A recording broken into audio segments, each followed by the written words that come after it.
Continuing with the topic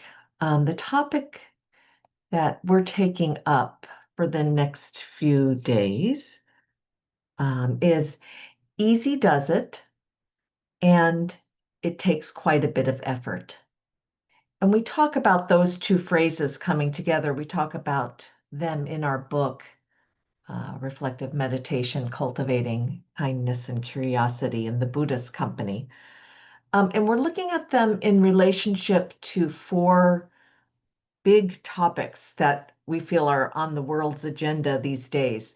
In our group, especially old age, sickness, and death, in my friends and in my family, but the political situation, climate, and also the advancement of technology.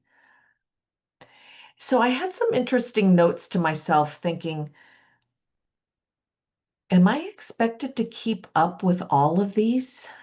And where does that expectation come from? And what would that even look like if I was keeping up with all of these large topics that feel like they're consuming a lot of my reading these days, a lot of my reading more than my just interactions with my fellows, with my family and friends. But these topics have been going through big changes within the last however many years. We've seen a lot of the changes have big impact on us. And this really points to a characteristic of existence, of anicca, of impermanence. These things are changing. We're seeing results and impacts of these changes. And it makes a unique, I think, a unique situation for us right now, because we can barely keep up with the changes. We don't know about a lot of the changes. We can't even count them on our fingers and toes.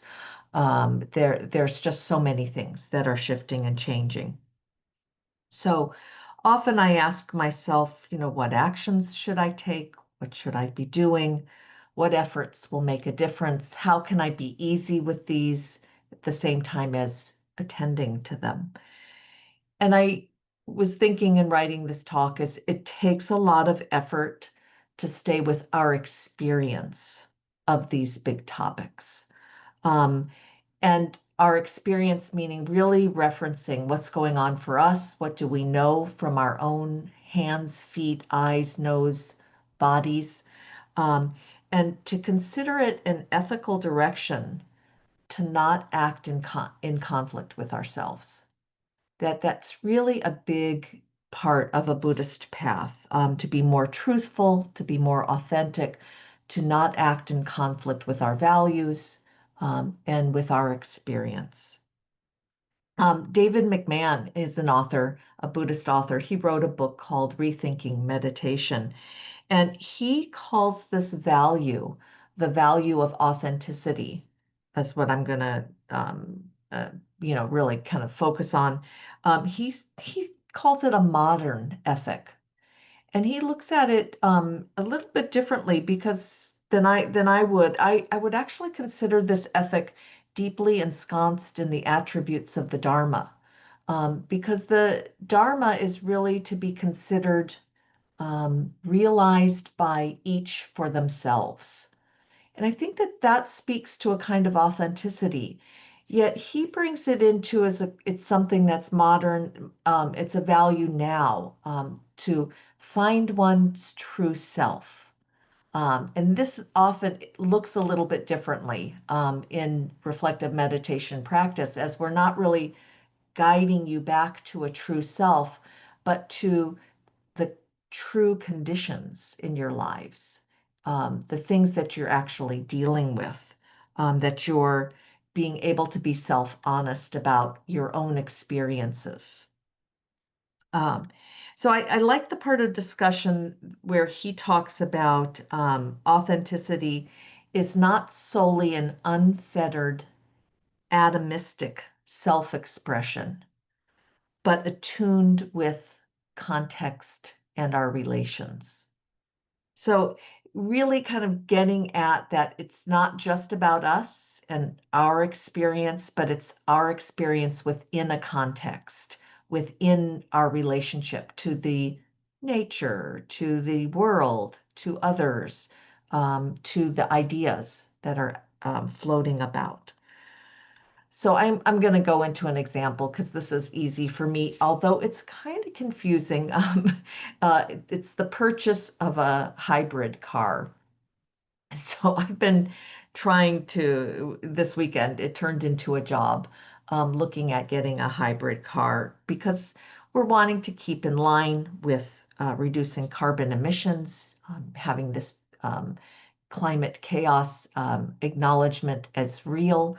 In fact, the government is now giving up rebates that end by Tuesday. So suddenly there's this pressure to get a rebate.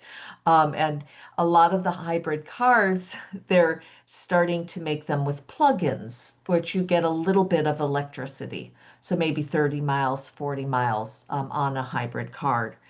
But the price goes up about 15 or $20,000. And suddenly it's out of our price range. And the rebate is only about $7,500. So it still makes it impossible for us to actually look at that. And so when we go into to start to discuss this, we're talking with salespeople who are really trying to give us their impression of what's best for us, which doesn't actually meet our tax accountant's impression of what's best for us, or my experience of, what can I do so I don't go into debt? What is really right, and what am I able to do in supporting a climate crisis, but also not putting myself into harm's way? Um, and it was really a lot of effort. I mean, I actually felt like my brain cells were burning up. At some point, I just said, it feels like somebody pulled the plug on me. Like I couldn't think anymore. I gave up. I rested for a while, and then, was convinced by my husband, oh, you can take a walk. Yeah, let's go for a walk. So I made it a few times around the block. Um, but then basically I had to just go to bed. So this is something I remembered with my mom. I remembered this used to happen to her. And I thought, oh, this is unique to this time because there's so many complex things going on.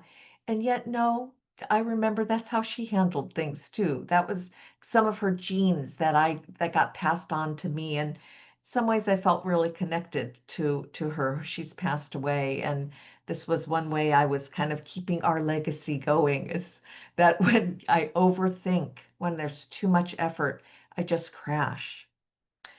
But when I looked back at it this morning, because it just consumed so much of my time this weekend, I saw that a big part of the effort was trying to remember myself and my conditions within all the information that was coming at me, to listen to my thoughts and feelings, to kind of get away from the whole endeavor so that I could hear myself a little bit better. I could actually reason and think without somebody else telling me what was best for me. And um, that seems to be good enough at this point. When I say good enough, it means that a direction emerged. Like the situation hasn't gotten solved. We still have a few more steps to decide what we're going to do. But there seems to be something I can follow in it. Like, okay, I can do these next things. This is a good direction for everybody involved. So, in conclusion, I will say that it's challenging to stretch beyond our experience. And if we get too far away from it, we're going to be making decisions based on what somebody else thinks is best, um, basically what we're told. We're going to have to rely on things that are really not within our experience. So putting our good ideas into action, I think actually helps right size our ideas. That we actually see what we can do realistically, what seems to be the best course to follow. Um, so there's some way that when it stays up in the thoughts and, good ideas, that it really has to come into action to be shown some of the pros and cons of how to go forward. Okay, I'm going to end here.